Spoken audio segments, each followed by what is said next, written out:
Hoy vamos a meternos de lleno en una de las ideas más potentes y, la verdad, más provocadoras del siglo XX. Viene de un libro clave, La dialéctica de la ilustración, de Theodor Adorno y Max Horkheimer.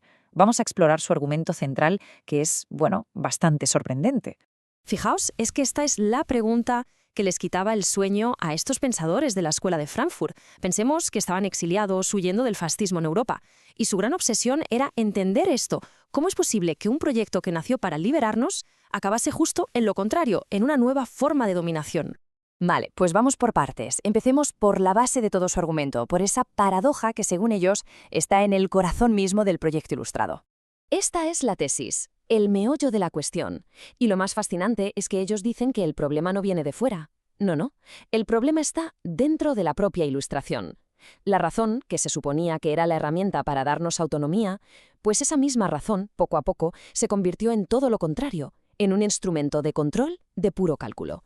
Claro, aquí hay que entender una cosa importante. Cuando Adorno y Horkheimer hablan de ilustración, no se refieren solo al siglo XVIII. Para ellos es algo mucho más grande, un impulso que recorre toda la historia. Es ese intento de dominar el mundo a través del conocimiento, para, en el fondo, acabar con el miedo y reemplazar la incertidumbre por un control total. Y aquí vemos perfectamente esa idea de dialéctica que proponen. Ojo, porque ellos no ven el mito y la ilustración como dos cosas opuestas. Para nada. Dicen que el mito ya era una especie de primer intento de racionalidad.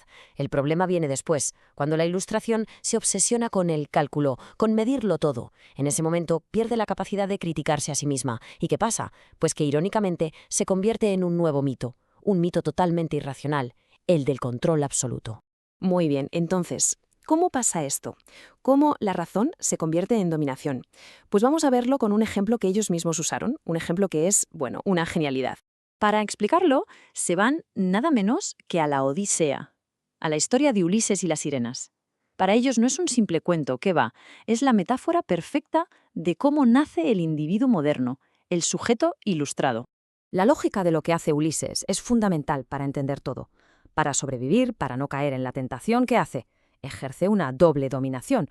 Por un lado, se domina a sí mismo, se ata al mástil y renuncia a la experiencia. Y por otro, domina a los demás, a su tripulación, tapándoles los oídos y usándolos como meros instrumentos. En ese momento, la razón ya no es liberación, es represión. Pues a este tipo de razón la bautizan como razón instrumental. Es una razón que se ha vuelto una simple calculadora. Ya no se para a pensar si algo es bueno o si es justo. No, solo se pregunta cuál es la forma más eficiente de conseguir este objetivo. El cómo se come por completo al por qué. Vale, y esta razón instrumental, ¿dónde la vemos funcionar a pleno rendimiento en la sociedad moderna? Pues Adorno y Horkheimer lo tienen clarísimo. Apuntan directamente a un lugar, la cultura. De aquí sale ese famoso concepto, ¿no? El de industria cultural. La idea es demoledora. El arte, los medios de comunicación, todo lo que antes servía para formar un pensamiento crítico, ahora se ha convertido en una industria. Se produce en masa, como si fueran tornillos, siguiendo la pura lógica del beneficio económico. Y esta industria, dicen, tiene tres rasgos principales. Primero, la estandarización. Todo se parece, todo sigue las mismas fórmulas. Segundo, la pseudo-individualización, que es esa trampa de hacernos creer que elegimos algo diferente cuando en realidad todo es casi igual. Y tercero, y muy importante, fomenta la pasividad. El contenido está hecho para que lo consumamos sin más, no para que nos paremos a reflexionar. Entonces, la consecuencia de todo esto es política, y muy seria.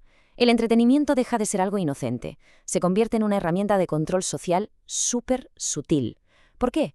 Porque nos integra en el sistema, hace que la dominación nos parezca ocio, diversión, y mientras tanto nuestra capacidad crítica se va desgastando, casi sin que nos demos cuenta. Y este análisis lo va a llevar un paso más allá otro pensador de la escuela, Herbert Marcuse. Él se va a fijar en el resultado final, en el tipo de persona que crea esta sociedad.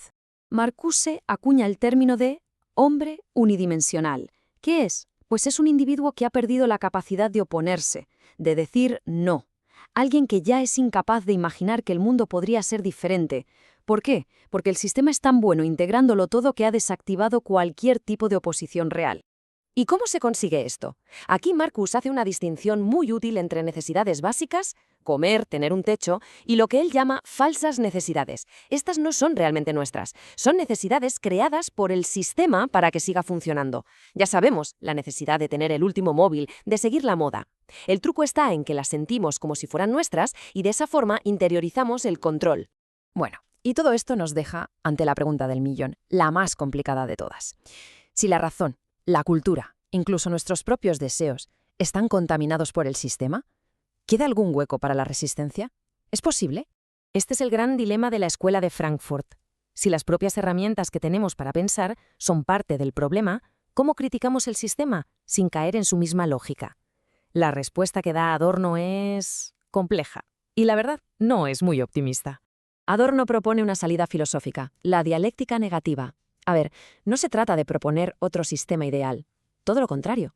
Es una manera de pensar que se resiste a dar respuestas cerradas. Lo que hace es señalar constantemente la distancia que hay entre nuestros conceptos y la realidad. Se fija en lo que no cuadra, en las contradicciones, en todo ese sufrimiento que el sistema intenta esconder. Y en este panorama tan sombrío, ¿dónde queda un resquicio de negatividad? Pues Adorno lo encuentra en un sitio, en el arte autónomo. A diferencia del producto de la industria cultural, que es fácil y digerible, el arte de verdad es difícil. No está hecho para gustar y punto. Su función es justo la contraria, no integrarnos, sino mostrarnos las grietas de la sociedad. Pide un esfuerzo por nuestra parte, no un simple consumo pasivo. Pero, ojo, seamos claros con esto. Para Adorno, el arte no es la solución política. No va a hacer la revolución. Su papel es mucho más modesto, pero vital. Consiste en mantener vivo un pequeño espacio para el pensamiento crítico, simplemente por el hecho de negarse a ser una mercancía más. Como se ve, la respuesta es bastante pesimista. No hay ninguna garantía de que esa pequeña llama de crítica que sobrevive en el arte pueda saltar y provocar un cambio social de verdad. El problema que han diagnosticado es demasiado profundo. Y esta frase lo resume todo, resume lo radical que es su crítica. La dominación moderna no es un enemigo exterior, un gobierno que nos oprime y ya. No, está metida hasta el tuétano en nuestra forma de razonar, en nuestra propia subjetividad. Así que nos vamos con una pregunta que, casi 80 años después, sigue estando más vigente que nunca. En esta época de integración total, donde todo parece poder ser absorbido por el sistema, ¿puede la razón recuperar ese potencial liberador que tuvo en su origen? La pregunta, desde luego, sigue en el aire.